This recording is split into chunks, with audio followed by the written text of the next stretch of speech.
February is Black History Month, which is a pivotal time for learning and celebrating Black history and culture in America. But oftentimes, activism can be performative, otherwise known as virtue signaling. Journalist Mark Peters says this newly prominent phrase sums up actions, mostly online, that send the message, "I'm a good person," though they might not be accompanied by doing anything at all. As activist Uzu Ngwu puts it, "You can post about the harms of racism all you want, but we won't achieve much unless we engage with the resources that help us understand how to dismantle those harmful and oppressive systems." Here are some ways to extend your support for Black History Month beyond your social media and avoid virtue signaling. Number 1, support Black-owned businesses. Statistically, the median net worth of a Black household to a white household is almost 10 times lower. Supporting Black-owned businesses, according to local Black business owner Ash Brown, creates more opportunities for meaningful savings, property ownership, credit building, and generational wealth. By supporting Black, you help support job creations for other people of color. Your dollar and the way you choose to spend it is powerful. Santa Barbara Independent has a great resource on where to find Black-owned businesses in Santa Barbara, but websites like supportblackowned.com and Etsy have an extensive database as well. 2.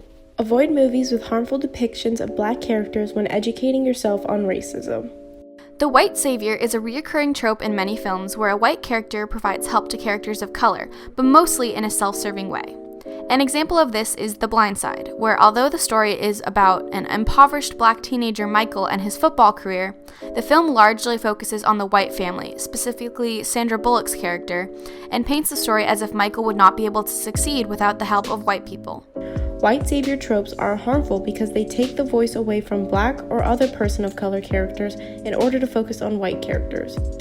Movies with white savior tropes include The Blind Side, The Help, and To Kill a Mockingbird. When using film to educate yourself on racism, focus on movies written and/or directed by people of color, such as Do the Right Thing or The Hate U Give. Some of my favorite movies by Black filmmakers are Moonlight and Get Out. Number 3, be mindful about yours and other people's words. Don't be afraid to call others out on making offensive comments or jokes regarding Black people, and listen if a Black person tells you that something you said or did is offensive to them. Listen to Black people and other POC while having discussions about race inequality in America.